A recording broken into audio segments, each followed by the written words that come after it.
The final boss of the Pandaemonium raid series is sure to help you master your roles as well as dance with the elements.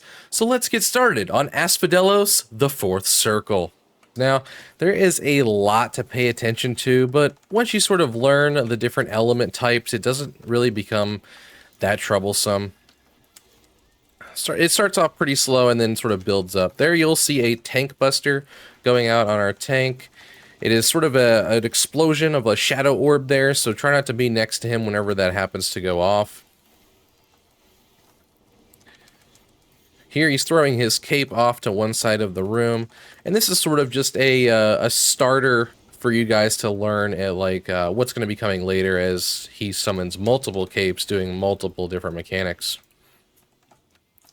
So this one is a lightning well over there, and he spawns lightning in the middle of the room. Now, it's proximity based, so you'll see we're going to start to run way over here away from the middle of the room. If you are close to that, it can kill you. It does a lot of damage, even for tanks, so that's your first element type is lightning. Lightning does mean get away.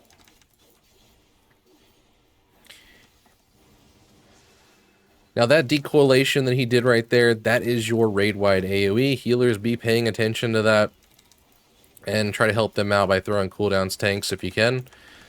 Here he's summoning another cape in that corner of the room, showing us a different element type. This one looking like it's a water well. Now water is sort of a knockback. Think of rushing water, pushing you away. Now you can use a knockback immunity, I believe. Let's go ahead and test out this theory here. And I may have popped a little too soon. Nope, there we go. So knockback immunity did work on that water well. The biggest thing, if you do take the knockback normally, do not get hit into those spikes. If you get hit into those spikes on the edge of the room, it will kill you. Now that hell skewer that he just did, that line attack, it targets a person and then just does it in that direction. So definitely move out of it. It doesn't stay targeted on the player. Once again, another tank buster there going to the co-tank here. Now things are starting to get a little more hectic. You're seeing him lay down 3 capes on the room. So we're going to see 3 element types up here. The first 2 you recognize, lightning and then water. Now we have a third one, acid. So acid's going to be to get away from each other. Think of it like toxic. Think of trying to get away from toxic people. All right there. It looks like we have a water well appearing first. Now we have a toxic well over there spewing out of the ground, so we need to get away from other people. But you also saw him do that line skewer attack across the room, so be sure to dodge that as it happens. Now here is our third and final one, the lightning one. Like I said, run away from lightning. Lightning is bad, so we're going to move away from lightning as best we can. Pop a little bit of a cooldown, help each other out. Another hell skewer, doing a skewer across the room. Move out of that best you can. And then the biggest thing for tanks on this fight, I would say, is the positioning on this boss with how much he likes to do casting and whatnot. It is a little... It's kind of a pain, honestly. Just a pain to sort of keep him centered and do stuff. He does teleport occasionally, so it helps a little bit, but it is still a pain. Now here, balloon coils. These are some circles that you're going to need to pay attention to. So like a tank cannot be in the one that says no tank. A DPS cannot be in the one that's like no sword there. And a healer cannot be in the no healer icon. Now, the thing is to learn that ahead of time, because later on there will be soak mechanics that involve these icons. So definitely pay attention to those happening.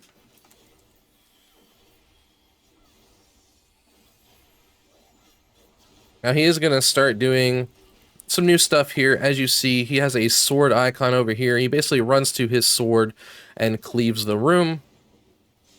So you need to run to that sword icon. If it happens to be a cape, he basically flies over and then does a knockback from that cape to the wall. So here we're going to see that into play, doing a cape. We just want to sort of position ourselves to where that icon is on the outside and we are in the middle of the room, so we get knocked back to the middle of the room. He teleports back. That one is actually really nice for tank positioning for us here. There we have another cape mechanic. I'm going to go ahead and try to get knocked back to the middle of the room once again.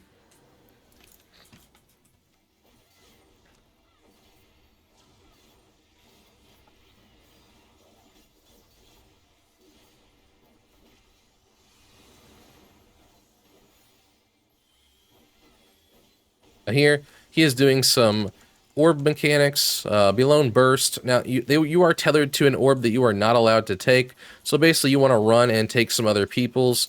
Now, I did take 2 there, and you will notice I did get some Thrice Come Ruins. This is just to prevent one person from sort of eating a ton of orbs, so you can eat up to 2 orbs on that and help people out.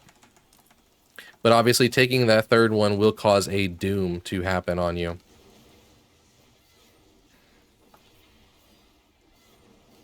So paying attention to those icons is definitely really important. You will notice those through multiple mechanics on this fight. Here you'll notice he did put 4 capes on the room here.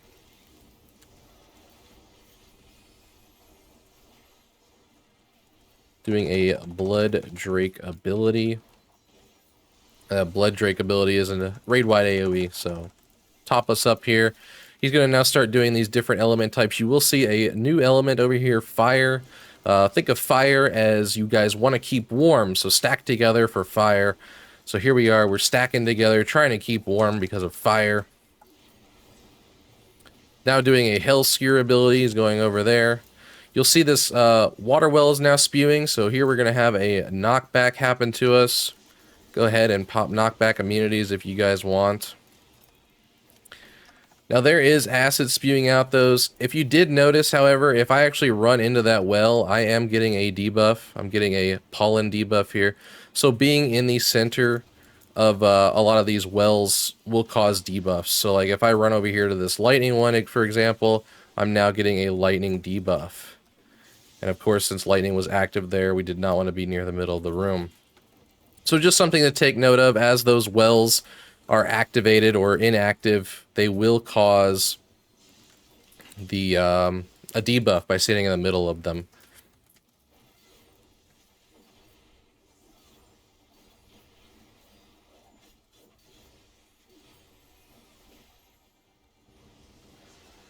Decollation, another AoE here. Blood Drake, again, another AoE, I'm pretty sure happening right here. So a lot of damage happening. Once again, you see these orbs spawning around the room.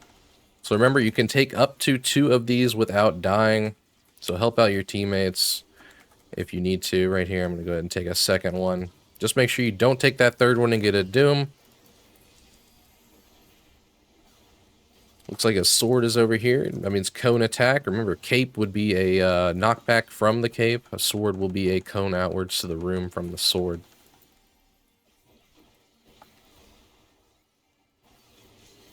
Other than that, like I said, the biggest thing is memorizing those element types. If you can just think about, you know, water, think about water rushing, so water pushes you away. Think of fire as trying to keep warm, so you want to keep warm by huddling with all your friends. Lightning is bad. You don't want to get struck by lightning, so move away from lightning. And then finally, toxic. Think of toxic people in your raid group. You don't want to be near toxic people, so definitely spread out away from them. That's probably the best way that I can describe it to where you can memorize it and make the fight a little bit easier for you guys.